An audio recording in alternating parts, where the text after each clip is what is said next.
If you're brave enough to hear what happens when 400 of the world's most dangerous criminals vanish behind walls so thick even screams can't escape, then smash that subscribe button, drop a comment telling me if you'd survive 1 hour in there, and hit that like button if you think you can handle the truth.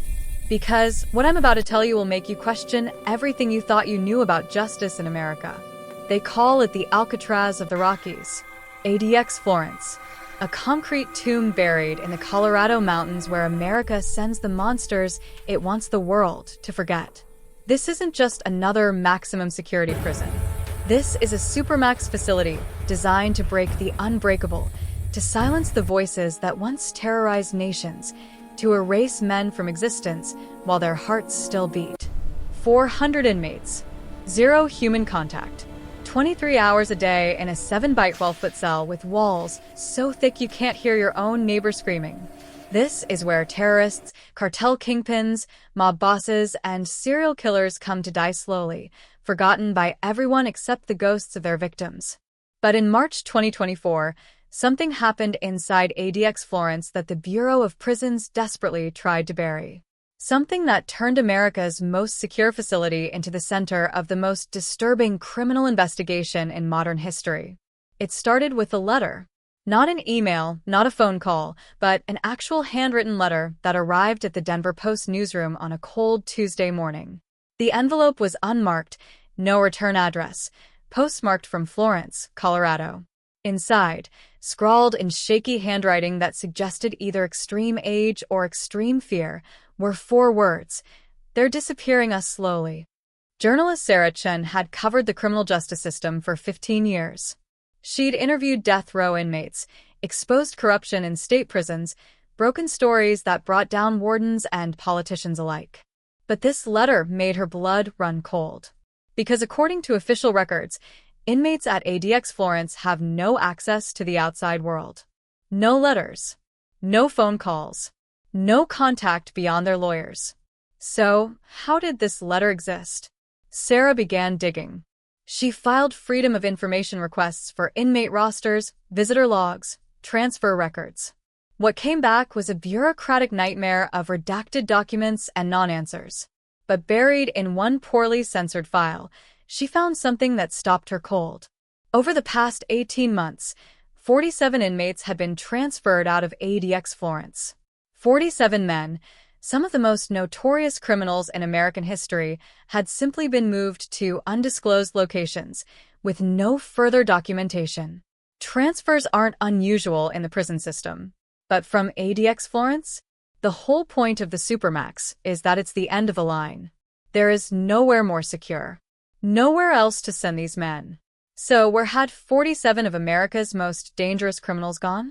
Sarah tracked down families. Most refused to talk, terrified of government retaliation.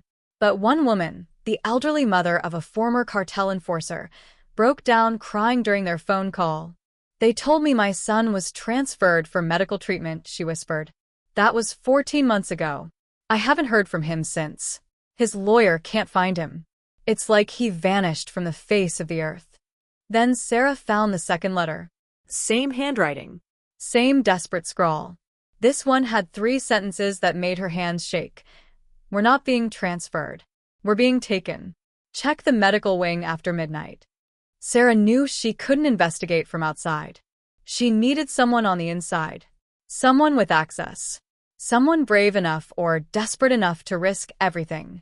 She found him in Marcus Webb, a correctional officer who'd worked at ADX Florence for 12 years and had recently filed an anonymous complaint with the Inspector General's office about irregular procedures in C Block. Their first phone call lasted 7 minutes. Marcus was paranoid, constantly checking to make sure no one was listening. "You don't understand what you're asking," he told her. "This place, it's not just a prison anymore. Something changed 6 months ago. New administration, new protocols. Guards being reassigned if they ask too many questions." "What kind of protocols?"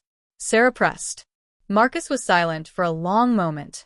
When he spoke again, his voice was barely a whisper. "Late-night transfers. No paperwork. Inmates taken from their cells after lockdown, escorted to the medical wing. They never come back. Where do they go?" "That's what terrifies me. I don't know, but I've seen the transport vehicles. Unmarked. No Bureau of Prisons insignia. And the men doing the transporting, they're not regular guards. They're contractors. Military types. And they always arrive between 2 and 4 a.m. Sarah convinced Marcus to document everything. Times, dates, inmate numbers, any detail he could safely record. For 3 weeks, he fed her information. The pattern was undeniable. Every 10 to 14 days, another inmate would vanish. Always after midnight. Always from C Block. Always without a trace in the official system. Then, on a freezing April night, Marcus sent Sarah a text that changed everything. Tonight. They're taking 3. I'm going to follow the transport. If you don't hear from me by dawn, publish everything. Sarah waited by her phone, watching the hours tick past. 2 a.m. Nothing. 3 a.m. silence. 4 a.m. Her hands were shaking so badly she could barely hold her coffee. At 5:47 a.m., her phone finally buzzed. But it wasn't Marcus. It was a photo, taken from what looked like a security camera. The image was grainy, shot from above, but clear enough to make Sarah's stomach drop. It showed a long, underground corridor she didn't recognize. Concrete walls, flickering fluorescent lights, and at the end of the hallway, a heavy steel door with something spray-painted across it in dripping red letters. She zoomed in, her heart hammering against her ribs. The words read, Medical experimentation approved under National Security, Directive 7739. But when they opened the locked basement door beneath the medical wing, what they found changed everything. The photo disappeared from Sarah's phone 30 seconds after she received it. One moment it was there, burned into her screen, that horrifying message about medical experimentation, and the next it was gone. Deleted remotely. Wiped from her device like it had never existed.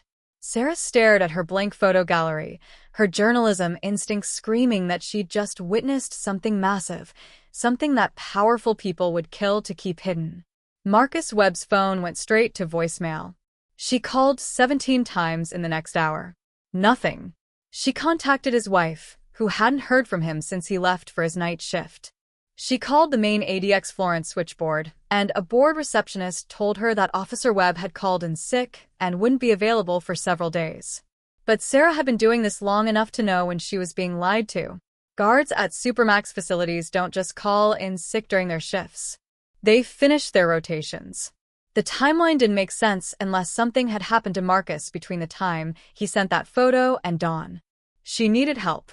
Real help. The kind that came with federal badges and subpoena power. Sarah reached out to her only contact at the FBI, Special Agent Diana Reeves, a veteran investigator in the Civil Rights Division who'd helped her expose guard brutality at a state prison 3 years earlier. They met at a diner 40 miles outside Denver. Diana arrived looking exhausted, dark circles under her eyes, glancing over her shoulder like she expected to be followed. "You're playing with fire," she said before Sarah even opened her mouth. "I ran a preliminary check on ADX Florence after your call. My access request was flagged within minutes." Flagged, Sarah. By someone way above my pay grade. I got a call from Washington telling me to drop whatever inquiry I was making and never bring it up again. They threatened you? Worse. They reminded me that I have a pension and a daughter in college. Diana leaned forward, her voice dropping. But I'm here anyway because I pulled some files before they shut me down. Sarah, there's a classified directive buried in the Department of Justice database. National Security, Directive 7739. It authorizes something called the Enhanced Detention Research Program. The details are redacted, but the authorization signatures go all the way up to the Attorney General's office. Sarah felt her blood turn to ice. Research program? They're experimenting on prisoners. I don't know, but here's what terrifies me. The directive was issued 18 months ago, right around the time your mystery transfer started. And it specifically mentions ADX Florence as the primary site. Diana slid a thin folder across the table. I copied what I could before my access got revoked. Guard schedules, contractor payment records, supply deliveries to the medical wing. Sarah, they've been bringing in equipment. MRI machines, EEG monitors, pharmaceutical shipments from companies that don't show up in any public database. Sarah flipped through the documents, her reporter's brain cataloging every damning detail. Massive increases in medical supply budgets. Contracts with a private military company called Sentinel Defense Solutions for secure transport services. Purchase orders for restraint systems and sedatives in quantities that made no sense for a facility that already had a fully stocked medical wing. There's something else, Diana said quietly.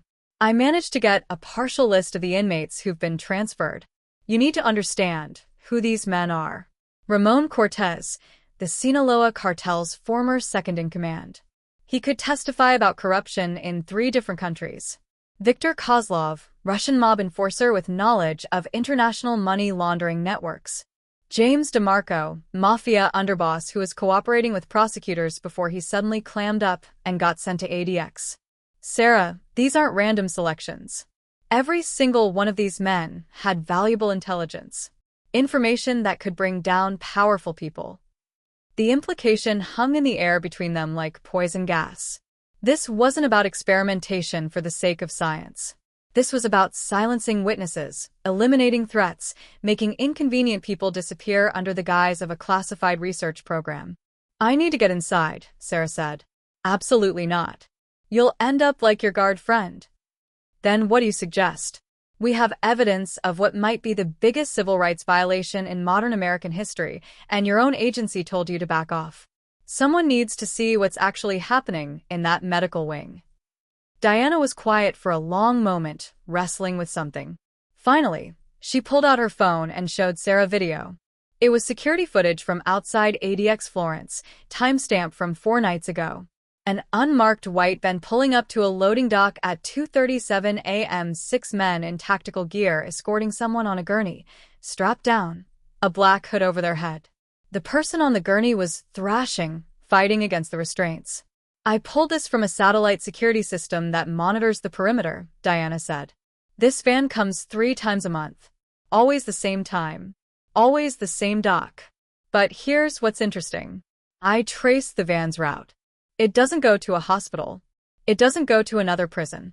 It drives 90 miles into the mountains to an old government research facility that was supposedly decommissioned in 2008. A place called Blackwood Station. Sarah's fingers were already flying across her laptop keyboard, searching for information. What she found made her skin crawl.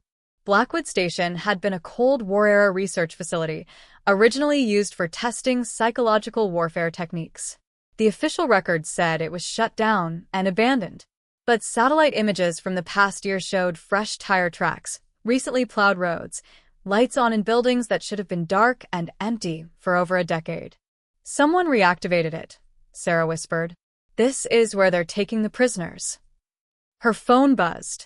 Unknown number. Sarah's hand trembled as she answered. Miss Chen. The voice was male, older, with the flat effect of someone who delivered bad news too many times. This is Deputy Warden Morrison from ADX Florence. I'm calling about Officer Marcus Webb. I'm afraid there's been an incident. Sarah's heart stopped. What kind of incident? Officer Webb was found unconscious in his vehicle this morning in the staff parking lot. He's currently in critical condition at Denver Regional Medical Center. The preliminary investigation suggests a cardiac event, but given his age and physical condition, we're conducting a full inquiry. A cardiac event. 34 years old, marathon runner, no history of heart problems. Sarah didn't believe it for a second. I need to see him. I'm afraid he's not receiving visitors. Family only. But Miss Chen, I should inform you that during the investigation, we discovered Officer Webb had been accessing classified areas of the facility without authorization, making unauthorized recordings. We believe he may have been suffering from some kind of psychological breakdown. If he contacted you with any wild accusations or conspiracy theories, I'd urge you to disregard them. The man clearly wasn't in his right mind. They were covering it up, discrediting Marcus before he could talk, before anyone could believe what he'd seen. Sarah hung up without responding. She looked at Diana, and she could see her own rage reflected in the agent's eyes. I'm going to Blackwood Station, Sarah said. Then I'm coming with you. Because if what we think is happening is actually happening, we're going to need a federal witness. They left the diner and drove north into the mountains, following the route Diana had traced from the satellite footage. The roads got narrower, the trees thicker, the cell signal weaker until it disappeared entirely.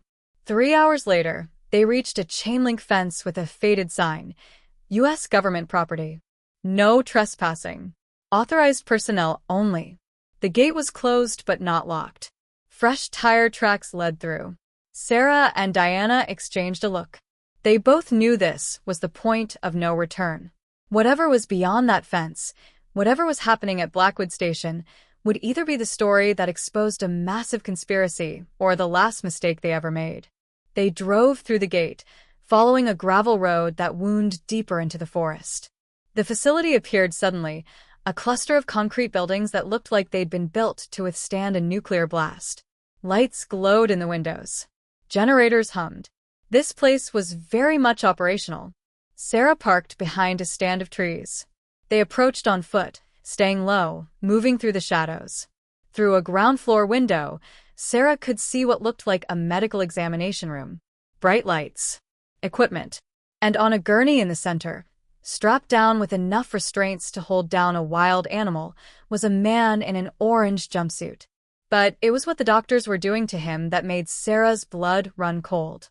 They were extracting something from his skull with a device that looked like a combination of a drill and a syringe.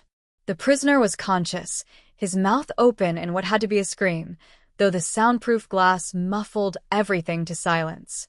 Sarah raised her phone to document it, to capture proof of this nightmare. That's when the lights behind them snapped on, flooding the forest with harsh white brilliance, and a calm voice over a loudspeaker said, "Miss Chen. Agent Reeves. Please step away from the building with your hands where we can see them. You're both under arrest for violating federal law and compromising a classified national security operation." Sarah's first instinct was to run, but Diana grabbed her arm hard enough to bruise. "Don't," the FBI agent hissed. "Look at the trillion." Sarah's eyes adjusted to the blinding floodlights. Red lasers danced across her chest, her forehead, her hands. At least a dozen armed men in tactical gear emerged from the shadows, weapons trained with the steady precision of military contractors who wouldn't hesitate to fire. "Hands up, both of you. Now." The voice belonged to a man stepping out of the main building, mid-50s, silver hair, wearing an expensive suit that looked absurdly out of place in the middle of a secret mountain facility. He moved with the confidence of someone who'd never faced consequences in his life. "I'm Dr. Richard Brennan, director of the Enhanced Detention Research Program. You've stumbled into something far beyond your comprehension." "We comprehend it just fine," Sarah shot back, hands raised. "You're torturing prisoners, conducting illegal medical experiments on human beings who can't consent, can't refuse, can't even tell anyone what you're doing to them." Dr. Brennan smiled, but it didn't reach his eyes. "Torture is such an emotional word. We prefer advanced, neurological intervention. These men, Miss Chen, are terrorists, mass murderers, cartel enforcers.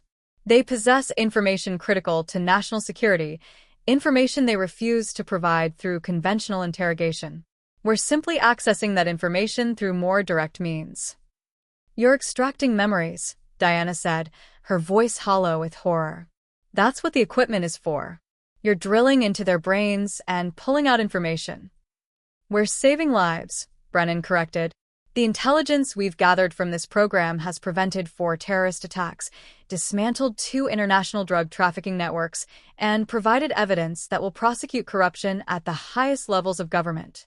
Tell me, Agent Reeves, how many innocent lives is the comfort of a serial killer worth?" Sarah's mind was racing. They needed to get this story out. Needed proof.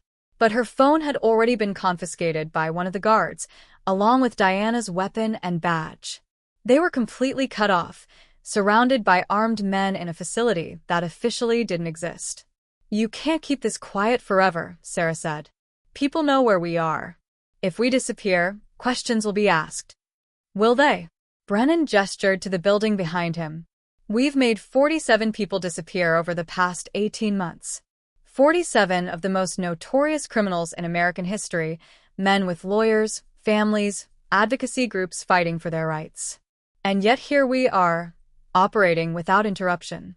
You think a journalist and a mid-level FBI agent will cause more noise than 47 missing inmates.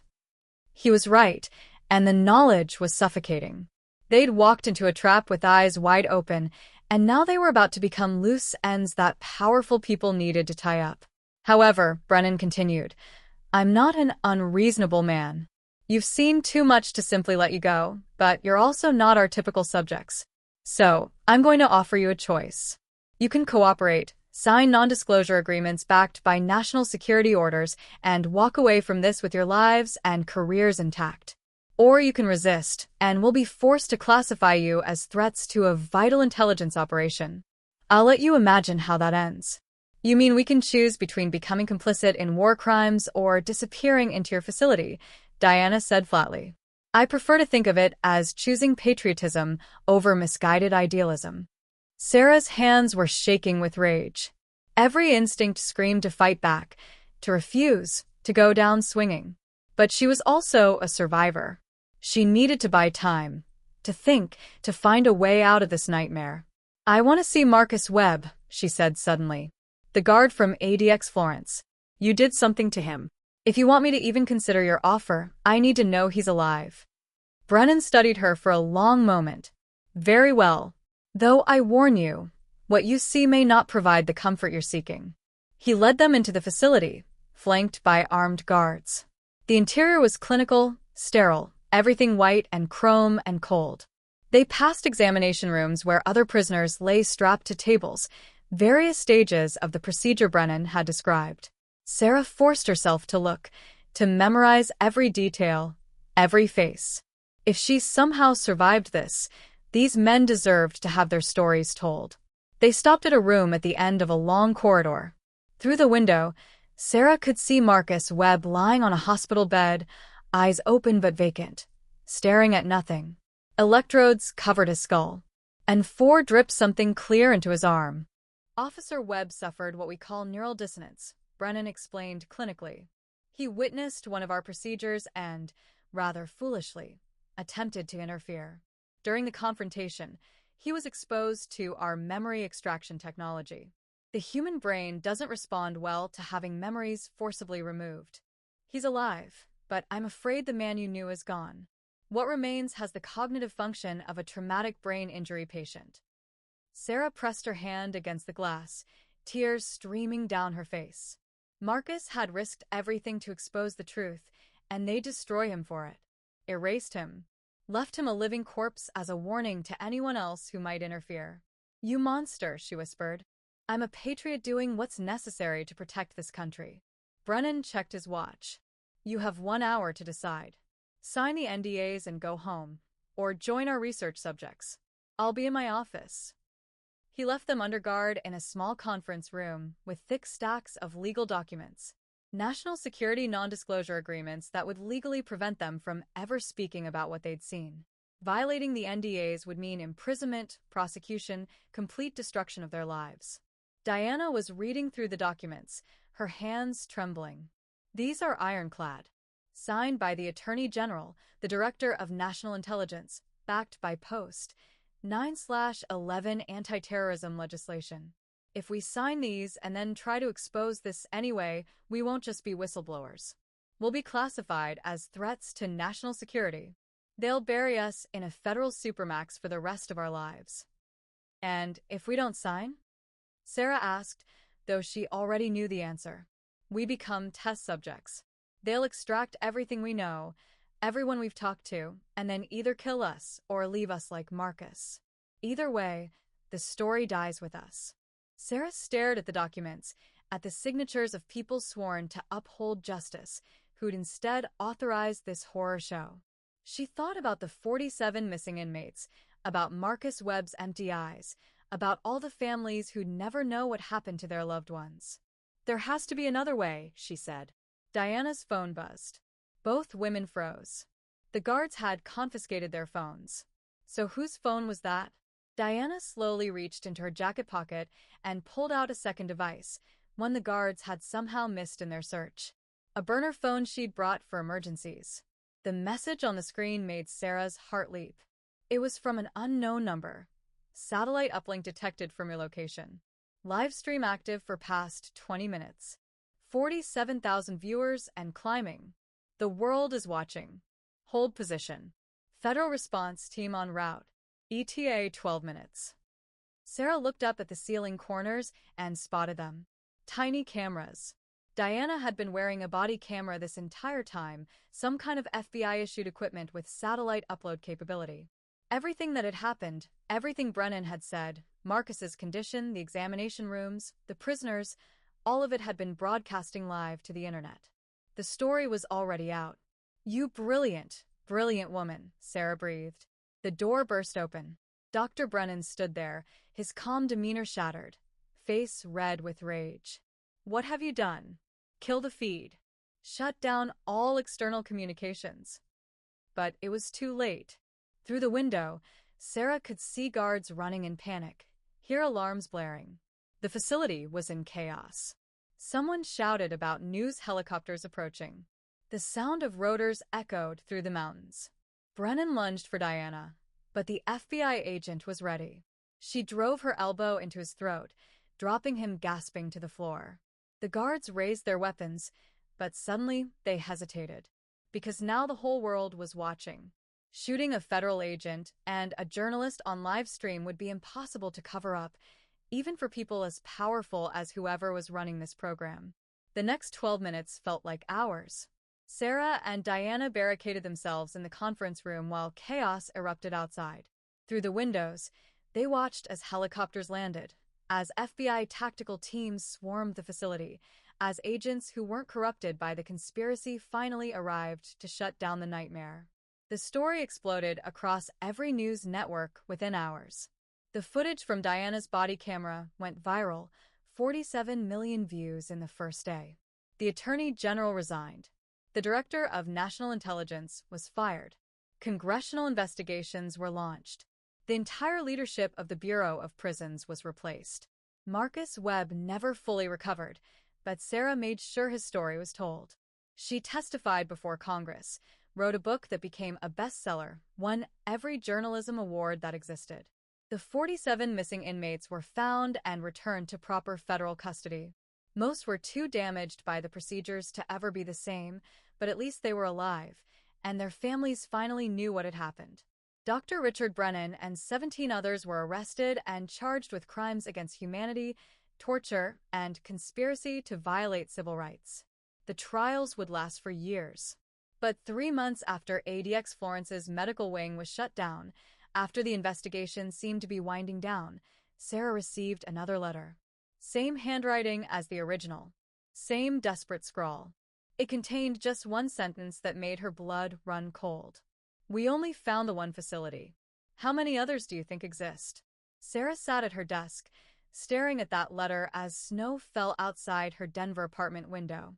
She thought about the power structures that had authorized Blackwood Station, the politicians who'd signed off on the program, the contractors who'd been paid millions. She thought about how deep the conspiracy had gone, how many people had known and said nothing. And she realized with creeping horror that shutting down one secret facility might have only exposed the tip of the iceberg. Somewhere out there, in other mountains, other abandoned government sites, other places that officially didn't exist, how many other prisoners were disappearing? How many other Marcus Webbs were being destroyed for getting too close to the truth? Sarah picked up her phone and made a call. "Diana? I got another letter. I think we need to start digging again. Because some stories don't end with justice. Some stories are just beginning. And if you think this was the darkest secret America was hiding, you're not ready for what comes next. The truth is always deeper than you imagine, the conspiracy always bigger than you want to believe, and the monsters are always closer than you think. They're still out there, still operating, still disappearing people into facilities that don't exist, conducting experiments that will never see daylight, erasing inconvenient truths one brain at a time. And now that you know, what are you going to do about it?